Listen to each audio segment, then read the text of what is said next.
Types of hierarchies in SSAS, which is one of the most important interview question. First, what is hierarchy? Hierarchy is nothing but logical structures which we provide for the users for the analysis purpose. Or you can say when the data of a table or multiple tables are hierarchical in nature, then you can use all those attributes to define these logical structures. Let's quickly define one hierarchy here. So if you see here, the data is hierarchical in nature. Calendar year will have one-to-many relationship to semester. Semester will have one-to-many to quarter. So that means the data is hierarchical in nature. So let me define a simple hierarchy. Year, semester, quarter, and English month time. Let's go to 4 levels. Okay, so this is a simple hierarchy which you can create, and it's pretty easy to create the hierarchies. But the question will be, how many types of hierarchies, user-defined hierarchies are there in SSAS? There are 3 different types of user-defined hierarchies. One is balanced, another one is unbalanced, and the last one is ragged hierarchies. The balanced hierarchy is also called as natural hierarchies, whereas unbalanced hierarchy is also called as unnatural hierarchies, and the last one is ragged hierarchies. Before going in depth into these 3 types of hierarchies, we need to know a couple of important terminologies here. The first one is levels. So every hierarchy is nothing but a collection of levels. So year is a level, semester is a level, quarter is a level, and month name is a level. So this hierarchy has 4 different levels. Level is nothing but one stage of the data. The next one is members. Each level will have members in it. For example, calendar year is nothing but calendar year will have 2001, 2, 3, 4, all those things are the members of the level. And calendar semester, you will have semester 1 and semester 2 as members of it. And calendar quarter level will have quarter 1, quarter 2, quarter 3, and quarter 4 as members in it. In short, if you see it in database terminology, each level is nothing but a column in the table or a couple of tables. I mean, you can join, you can get one column. So one column will act as a level, and all the values in it will be members of the level.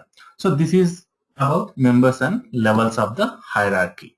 Now, let's go back and let's discuss about the types of hierarchies that are available in SSAS. The first one is balanced hierarchy. For that, let me draw this calendar hierarchy here. Let's say this is your 2001 year. It has two semesters, and this guy has 2 quarters. So let's end at quarter level. So this is level 1, this is level 2, and this is level 3.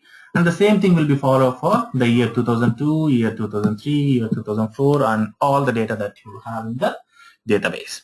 Now, what is balanced hierarchy? In balanced hierarchy, all the branches of the hierarchy will have will ends at the same level. For example, if you take this branch of the hierarchy, this branch of hierarchy, these guys end at the same level, that is level 3 in this case. This is the level 3.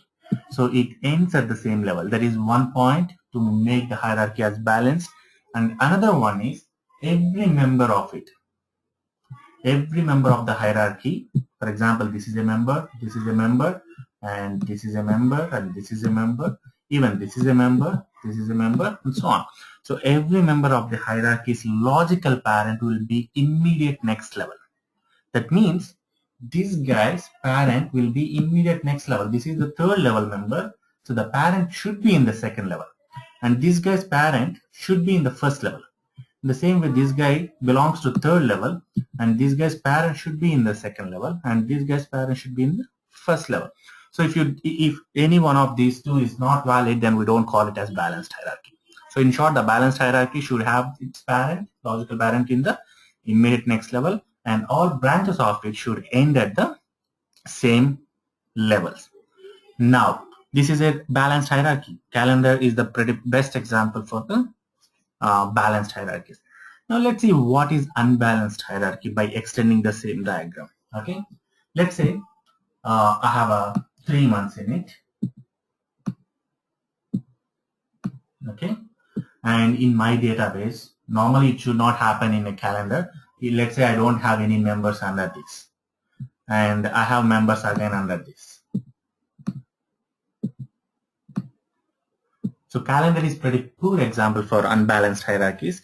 Let's go for the definition first. Unbalanced hierarchies is the one in which all the branches, or at least one of the branches of the hierarchy, will not end at the same level as it's the next members of the same level. For example, if you take this guy is ending at level 4, but this guy is not ending at level 4. This guy ended here because there is no children for it. And again, the member of the same level, that is level 3, this 4 belongs to level 3, right, is ending at level 4. But this guy again, it is not ending at level 4, it is ending at level 3. So when any of the branch of a same level is not ending as the next member of the same level, then we call it as unbalanced hierarchy. This is not balanced, right? The calendar obviously will have the calendar is the best example for balance. For unbalanced, if you see, the best example is organizational structure. For example, if you take CEO, I'm drawing pretty small company, it will have a testing department and let's say IT department, and development department, let's say HR department, and under HR department, let's say it has members. Okay, so the HR department this guy ends with at third level 1, 2, 3 because it has members in it. But here you will have product managers, under that there will be project leads, under that there will be team leads, under that there will be senior developers. See, it depends on the organizational structure. It may be vary from company to company, but what I'm trying to say is the branches of the hierarchy will not end at the same levels. So if you see, this is not ending at the same level. This ends at the third level itself, whereas the development team branch is going like hell. It's going for 7, 8 more levels than the HR department.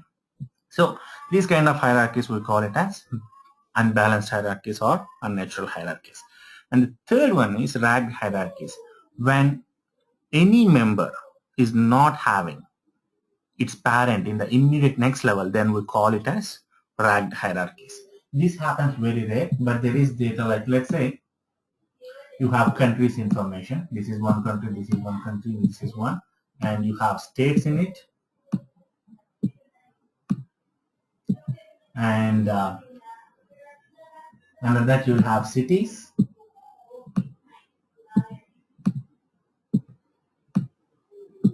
Okay. Let's say you have a city which is direct without having any state for that. Okay. That means a level is missing. This guy's parent is not the immediate level 1. This guy's parent is straight to the one level above the next immediate level.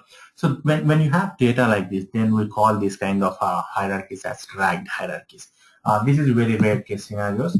In this particular case, and in the level, okay, this is the second level, what value will be placed in this guy's parent? As there is no parent for this guy, for a particular city, there is no parent. So for that guy, there will be null or blank will be placed. So when there is no logical parent in the immediate next level, then we call it as ragged hierarchies. I hope you understood. Let me take a different color pen.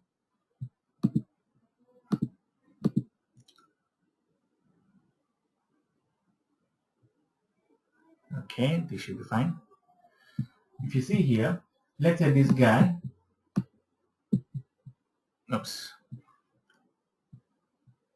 this guy will have its parent in 2 levels above the next level. So this guy is not having parent in the next level. So when we have this kind of scenarios, then we call it as ragged hierarchies. So to explain pretty quickly or in short, when every branch has the same ending and every member is having parent in the immediate next level, then we call it as balanced hierarchies. and calendar date is the pretty best example. And when all the branches are not ending at the same level, then we call it as unbalanced hierarchies. Organizational structure is the pretty best example.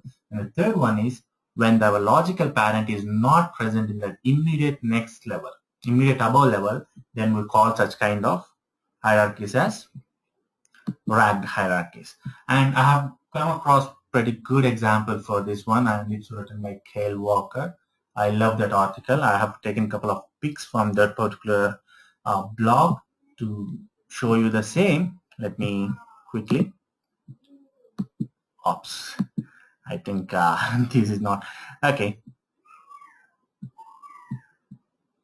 Now, if you see here, let me erase the drawings to show you this. Here, this is the best example for balanced hierarchy. If you see, a year will have quarters, 4 different branches, and each quarter have 3 months, and all the branches are ending at the same levels. So this is the best example for the balanced hierarchies.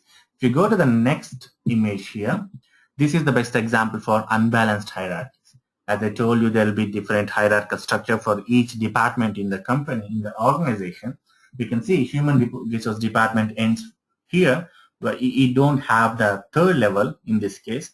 That is why we call this kind of hierarchies as unbalanced hierarchies or unnatural hierarchies.